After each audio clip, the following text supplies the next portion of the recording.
Well, good morning. Welcome to Business Wit's 30 Minutes to Better Business Results. It's morning on the West Coast. It's afternoon on the East Coast. Better Business Results is all about providing help and resources, ideas, and concepts to small business owners, maybe medium-sized business owners, but often those folks that are building the backbone of the industry. And this is the group of people, we've talked about them before, that have been severely impacted by outsourcing and the recession, and folks that have just gone out and tried to start their own business and make a living for themselves.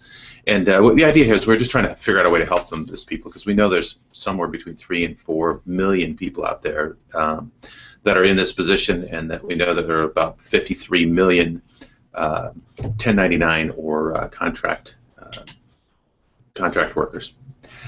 Today we were going to have a young lady by the name of Lisa Derbies join us, and she had to call and cancel at the last minute, and she's got a patient issue. She's actually a therapist, and she's got a client that has some challenges that she's working with. In addition to her therapy business, she's also an actress and a voiceover artist. And so what I did is she actually completed the documents that it takes for us to get this thing started. And there, I typically have 10 strategic questions. So for anybody that wants to be a part of this show or be a member or a participant in this show, you have to complete these 10 strategic questions. And it really talks a little bit about what's your mission, what defines success, is your business performing at the level you want, are you satisfied with the income, what are your biggest concerns, how do you free up your personal time, what's your brand, team performance, and then whether you're motivated to take steps to be more effective and more successful. So I thought I have Lisa's information. She took a very thoughtful amount of time and put this together. And so, one of these things, when we listen to this kind of stuff, we're going to talk and we're going to hear things like branding comments, right? So the reality is that Lisa is the only one that could ever come up with this kind of information. But she said her mission and purpose is to inspire the human spirit and to help others grow. As far as defining success, is to communicate something powerful to the audience and make sure that they have been that they feel touched, right, or transformed. She considers that a success. And then to be able to make people laugh. Now, as an actress, that's really important to her, but it also works out for her in her voiceover activity. She's not happy with the way the business is performing, and to be honest with you, the challenge for her is that she's running 2 businesses, and for many people out there, there is this thing where we're in one business, but we really like to start doing another one, and Lisa's a perfect example of this. How's she going to be able to handle those kinds of things? She's got 3 particular challenges regarding her acting voiceover business, and it's how do I stand out in that saturated market? How can I make my brand so unique that it makes me strongly visible to like-minded producers? And how does she balance work with other aspects of daily living, which is one that we all wrestle with and struggle with. We're going to talk about the branding, and we're going to go through the 4 stages of learning when it comes to branding and how we might position that, and then we'll also talk about sort of the 3 I's of the entrepreneur as a way to establish the places where you should spend your time and begin to build a transition from how you manage your time today to managing your time differently in the future. That's really the case. If you don't start managing your time differently, then you're not going to get any different results. So in addition, she says her business competitive advantage is life experience, right? The only person that has the life experience that Lisa has is Lisa, right? And so we could go into depth about what that is and create some uniqueness around Lisa when it comes to that. Yeah, I know there's other voiceover artists and there are other actresses, but there's only one Lisa, and so we would dig into her life experience to help understand some of the stuff. She says she's very tenacious.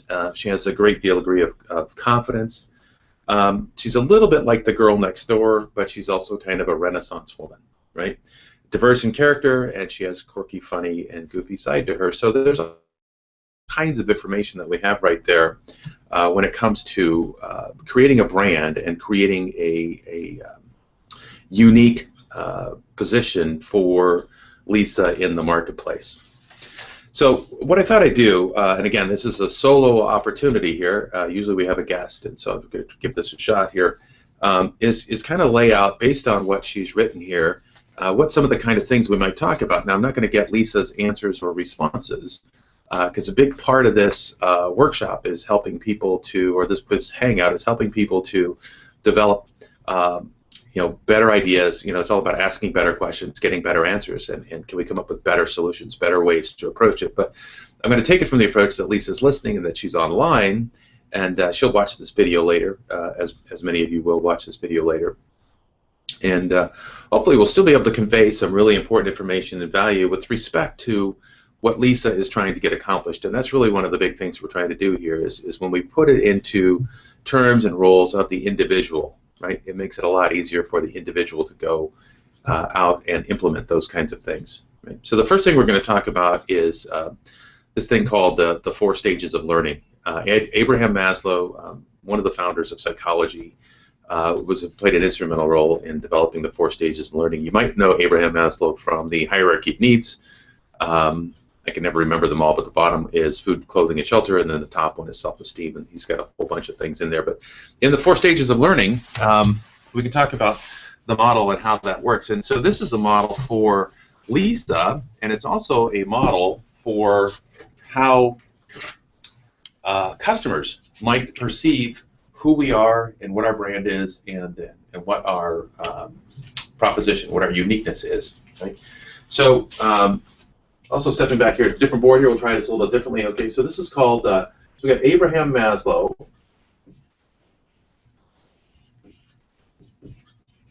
And it's the 4 stages of learning. All right, and you can Google that. He shows up all over the place. This isn't rocket science. He's out there. All right. So in this particular model, what we talk about is the learning curve, right? Everybody's heard of the learning curve, right? And we use the letter S because it's a twisty, curvy road, right?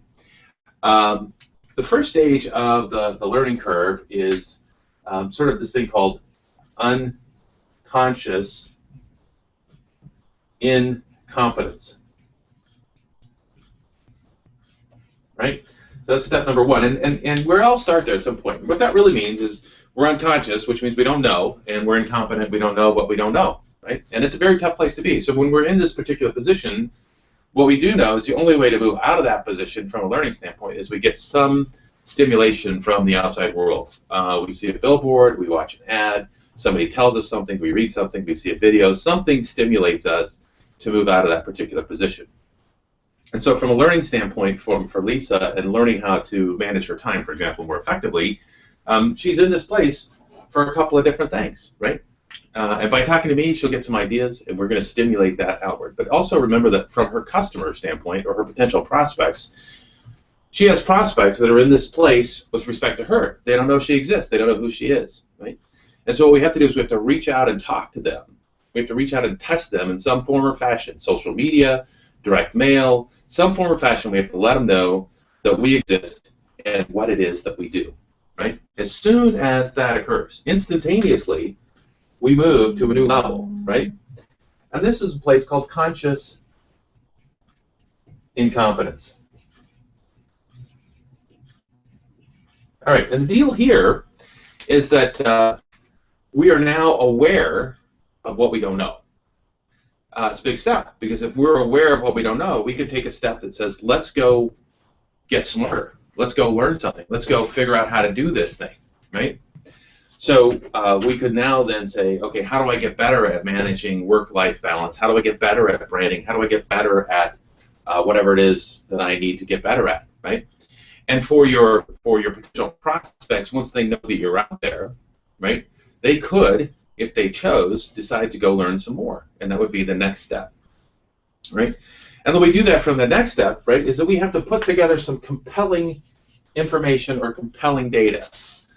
So Lisa's value proposition at managing work-life balance is really all about, having a better quality of life, right? And so that's compelling to her, and that would make her want to take this next particular step. This next particular step is called conscious competence, right? Conscious competence is that step where you know what it is, you know how to do it, but maybe you're not that good at it. Some of us learn to drive a manual transmission car. Some of us learn to ride a bicycle. And typically the first day, first week of those type of activities is pretty challenging because we make a lot of mistakes. And we know how to do it. I mean, Dad told us how to ride steer the bike and how to put the brakes on, but there's a couple of crashes that usually come along with that, and it takes practice, right? And the same thing happens with the manual transmission car. The same thing happens with a lot of other things, especially that they take those types of things that require direct experience to get better and more effective at it. But Lisa could put together some compelling content, some compelling information that says this is why you, Mr. Prospect, and ideally if we're talking to the best prospect or the highest value prospect or the ideal prospect, this is why you should learn more about who I am and what I am, right? And then Lisa can learn more about the steps and stages to manage work-life balance. And once you understand what those steps and stages, again, you may not be good at it, right? In which case, then you have to go to the next level, right? And here what happens is we do this thing called practice.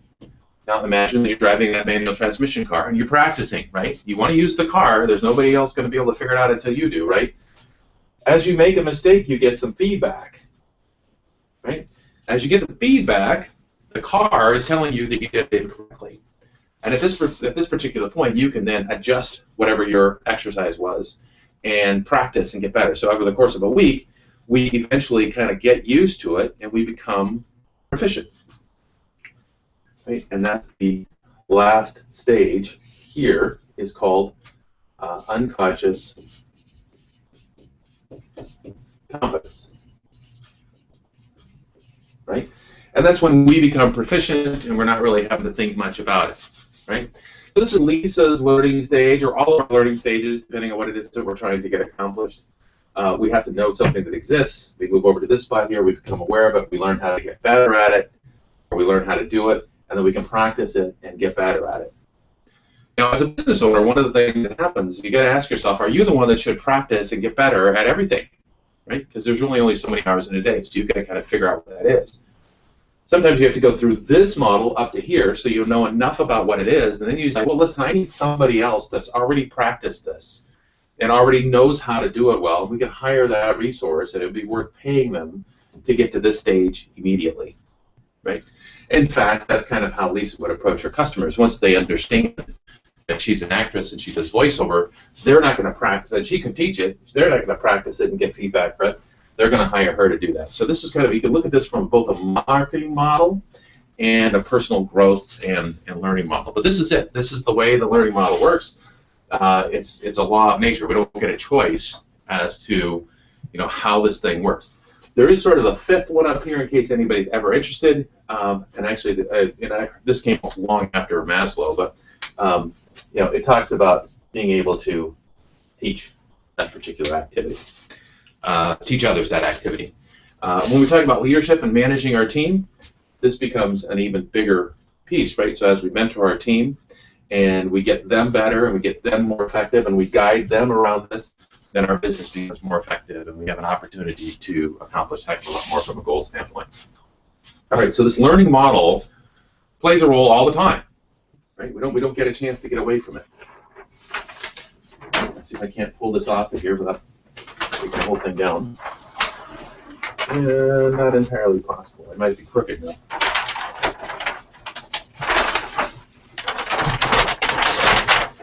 All right, so let's talk about work-life balance, because that was the other big issue for Lisa, right? And as a business owner, business owners struggle with this all day long. There's always too many things to do, right? We can't do everything, but we can do anything, and we have to figure out what that anything is, right? It's impossible to do everything. There's only 24 hours in a day. It's the limiting factor. It's the levels of playing field. Nobody gets more than 24 hours in a day. So when we talk about, in this particular case, this thing that Michael Gerber put together, Brian Tracy put together, called the 3 Eyes of the Entrepreneur. And it's based on Michael Gerber's book, The E-Myth Revisited. I can't spell. Entrepreneur. Okay? So, for those of you that haven't seen this book, if you haven't read this book, it's a great book. I recommend it for every entrepreneur. I know that a lot of people have, and it's one of the best sellers out there. But the little description we put together is really appropriate for kind of describing the basic concepts of the book, right? And so what Michael, the book starts with a young woman who wants to opens a pie shop, right? She learned to make pies at the foot of her aunt as a kid, And the aroma and the activity and the energy and everything that came out of it was just super special to her. And so she said, this is what I'm going to do. Is I'm going to open up a pie shop, and I'm going to make pies. That's how I'm going to run a business. The story opens up. It's 11 o'clock at night. She's in the kitchen in the back. She's covered with flour. She's got 50 pies that she's got to make by the next morning. Everybody else has gone home. She's the last one. She's the owner. She's the only one there. And she's been doing this for a while, and she is just tired. You know, she doesn't want to do it anymore. It's hard. She's got to do everything and anything about it. It's like, oh my God. And this is a place that many, many business owners find themselves. So let's talk about how that happens, right? So we start out. This is my hieroglyphic eyeball, right? That's the first eye, right? This is the entrepreneurial eye, right? The E stands for entrepreneur. And in this particular case, in this particular role, when we start a business, we have a tendency to ask ourselves some questions like, what if and how can I? Right? And this is where products and services are born, right? If we don't have products and services, we don't have a business, right? But this is where products and services are born. You come up with your ideas, and you got good products, good services, and then what happens is you start to sell those products. You start to find people that want to buy those products, and then you have to service those clients, right? And so what happens is you shift inward, right, to what we call the manager role, right? Because the manager has to manage the business and has to manage it effectively, right? And we ask some different questions. We say things like, how much? When, right? Different set of questions, but still very important, right? Because if we don't take this role on, then we won't be able to satisfy our customers. All right. So then the next one, which is the one where the business owner finds, and Mary, I think her name is Mary in the book, the pie shop owner finds herself, and this is what we call googly eyes. Now I know a lot of the other focal point coaches, and this is focal point franchise, understand what this means. We've all been here in this particular place, right? So in this particular place, what happens, and this is Mary, right? She's in the back. She's responsible for everything. She's responsible for ordering the supplies. She's responsible for making the pies. She's responsible for putting in boxes. She's responsible for getting them out to the people. She has to do the management stuff, and she has to do this, and she is just frazzled, right? At her wit's end, and she doesn't want to do that anymore, right? And so what Michael does is he describes this as a trap. Now, fortunately, it's a trap. It's a trap that we can see coming, and it's a trap that we know how to get out of. But you got to know how to do it, right? So this is what they call the technician trap. Often it's called the founder's trap. And the key to this thing here is we ask ourselves, what's the value of this kind of work, right? And so what she's doing is she's baking the pies, and she's putting them in the boxes, and she's delivering them. And if you had to hire a delivery person, right, what would you pay that person? Well, we know minimum wage, I guess, is $10, $11 an hour. Maybe we get really nice and we spend $14 an hour on that. And maybe that's more than necessary, but let's just use $14 as a deal. So $14, right, per hour. We use a 2,000 hour year, and that would be $28,000 a year, right? Okay, now let's say you're making a lot of pies, you got a lot of people in the shop, and you're going to hire a manager, right? You're going to hire a manager to manage that. How much would you pay the manager, right? So we look at the manager and say, well, the manager would make more than $40 an hour, and you know, it's like 1.5, 2 times, depending on the skill set and the necessity, right? But what we might say is, so instead of $14 an hour, let's make it $25 an hour. So this is a good, profitable pie shop. And we're going to pay the manager $25. They got to manage a whole bunch of people down here, right? So $25 per hour, and that's $50,000 per year. Okay. Now the next question you got to ask yourself up here. This is you, right? You're the entrepreneur. You're the one that builds products and services. How much do you want to make? And this is a place where again and again and again I run with clients, and they've never given this a moment's thought. How much do you want to make? How much per hour? How much per year do you want to make? Now, I will tell you, a very common answer that I get back from people today is, gosh, it'd be great if I could make $100,000 to $150,000 a year. That would be awesome, right? And so you're looking at $50 to $75 per hour, right?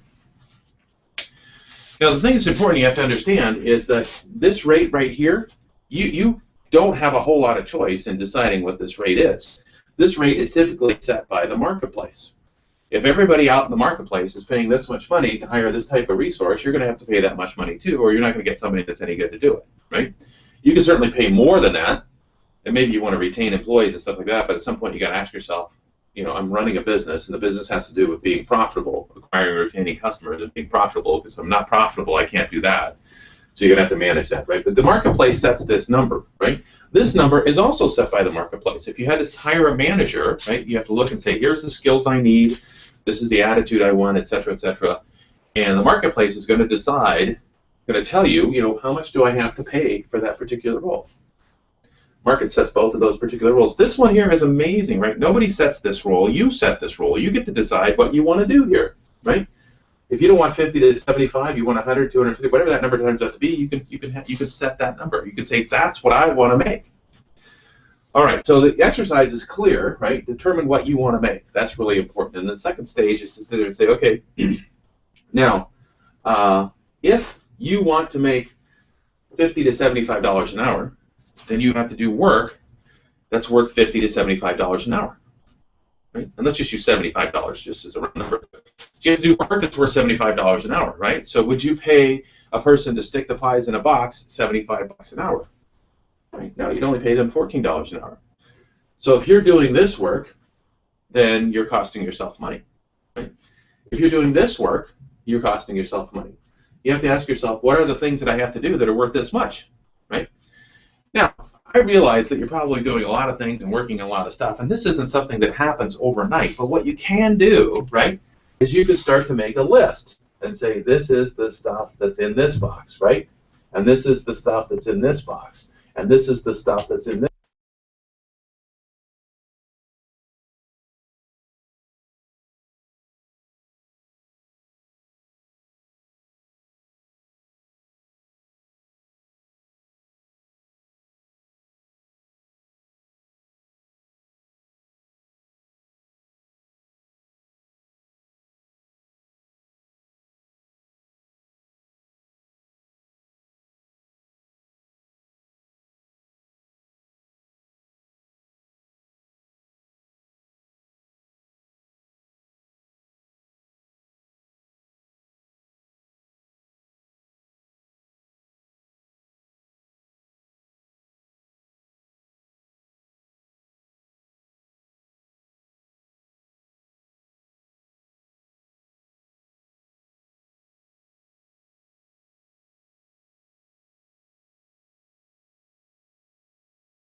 couldn't share that the same way, kind of laying out the concepts. If anybody out there would like to go through this process with me, we do 30 minutes to better business results on every Thursday morning at 10 o'clock. And if you'll send me an email to the email address or call me at the number that's on the screen right now, I'm happy to respond to you and see if we can't get you on the show. Happy to walk through your specific issues, your specific challenges, and be able to take that as a sharing tool for the rest of the population. Guys, that's it. We're up 30 minutes, and we'll see you next week.